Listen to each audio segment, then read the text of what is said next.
GetSportsFocus is presented by Dr. Ting Sports Medicine and Orthopedic Surgery. Hey, GetSportsFocus, it's Allie Williams, and today I am joined by a five-sport athlete. I did not realize that was even possible at that point. He played in the 2005 Charlie Wiedemeyer All-Star Game, went on to University of San Diego under Jim Harbaugh and David Shaw, then went over to Northeastern and did some damage over there as well. The coach of Menlo-Atherton, Coach Adhir Ravipati. A long introduction for a long resume. How you doing? Thank you for joining us. I appreciate you guys having me. We're doing well. Had a chance to enjoy our CCS championship a little bit, and now it's back to work for a NorCal game. So we're looking forward to it. Yeah. And how were you able to use your experience? I mean, you had both at the high school and the college level to bring it into your coaching position here. Well, I think I was really blessed to have really great coaches. You mentioned Jim Harbaugh as one. David Shaw, who's at Stanford now, was my college receivers coach. So I had some very formative coaches. And you know, it's been a big impact on me in trying to take the things that I found really valuable and what they preach and the things that our team was able to buy into, as well as, at Northeastern, we had a great group of guys. Maybe didn't have the same success that we had when I was at San Diego, but there's a lot that you can learn from there also. So I've been really blessed to have really great coaches in the high school and college, and I've just tried to take things here and there that I've learned that I find to be things that our kids can buy into, right? And so far we've been able to have some success with it. Yeah, some success. I mean, you came in with a tough season when you first started after being head coach. Then you went on, were co-league champs, and then you won outright this year. And then you were able to win CCS after beating the last two opponents by shutting them out. And they are not easy to shut out. How did you guys do it? I think, for us, when I first got the job, the biggest thing was trying to bring a sense of discipline, accountability, and commitment to all the kids in the program, and make the lines very clear what was going to be acceptable in the program, what wasn't. And the kids deserve a lot of credit for buying into that, and they wanted to be successful, right? You have to have kids that are hungry and want to do well, right? And we have that. We have kids that want to be successful in the classroom, off the field, and on the field. So that makes it a lot easier. And, we have very talented players. We're lucky to coach some really good football players, and our coaching staff did a great job game planning, and our kids just bought in. And, they practiced harder, they've prepared better as the year has gone on, and you saw the fruits of that in those two games, obviously. We played pretty well. And, anytime you can go 10 straight shutout quarters in the playoffs, that's a pretty big deal. And I think that's a testament to the progress the program's made, but especially the kids. Absolutely. Congratulations on your CCS title. I appreciate it. Thank you. That was a great run for you guys, and you're not done yet, obviously. You have a lot of talent you mentioned on the team, both graduating seniors and a lot of young guys. Are there any that you look at and you're excited to see progress and also sorry to see go? Yeah, well, I think in our senior class as a whole, honestly, I'm really sad to see them go. And the biggest reason for that is when I first got the job, our team was entirely juniors for the most part, right? And so with these guys, I really feel like we hit rock bottom together and built this up together, right? So for me, just however long my coaching career goes, the senior class is going to hold a very special place in my heart for that reason, because we did this together, and I grew and learned as a head coach with them also, right? Obviously, there's a lot of guys, that get a lot of headlines.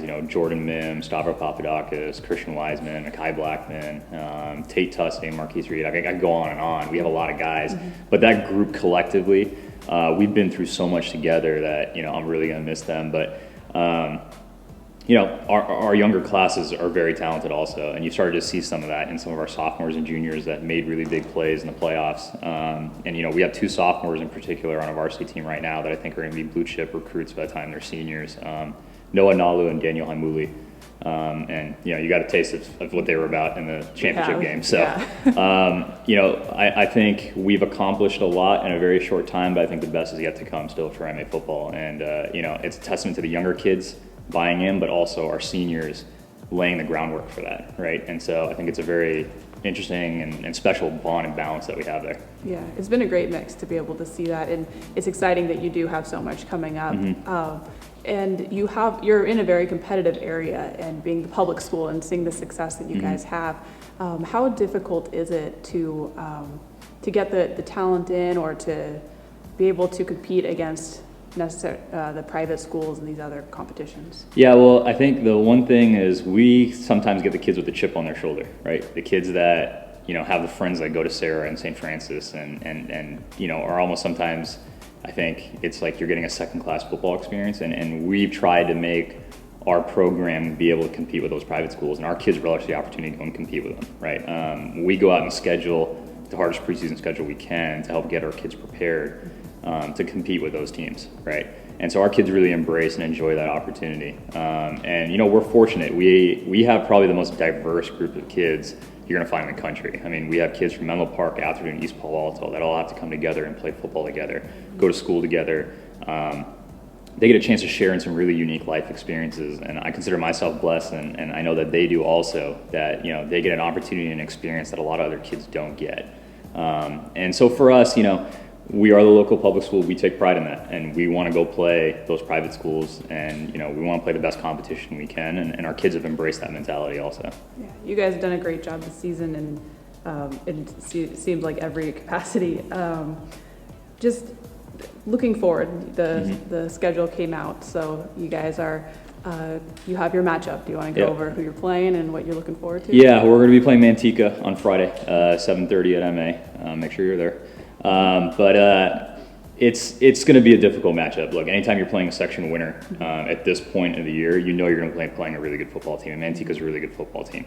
They're very big. They're very physical. They have a history of success. They've gone to a state championship game just a couple years ago. So we know that we're up against a really formidable opponent, but that's what we want, right? We want to go and compete against the best to see where we are and how good we are, right? And this is going to be a great opportunity on Friday. And it's the first NorCal game in MA history, and it's just a really special opportunity for us, so we're really looking forward to it. Yeah, so exciting. The first making history and winning CCS so far, keeping it going. And so you mentioned a little bit about the team, but just going off the field and just the vibe that you pick up from the guys that you get to work with day in and day out, both just as people and academically as well. What do you see from your team?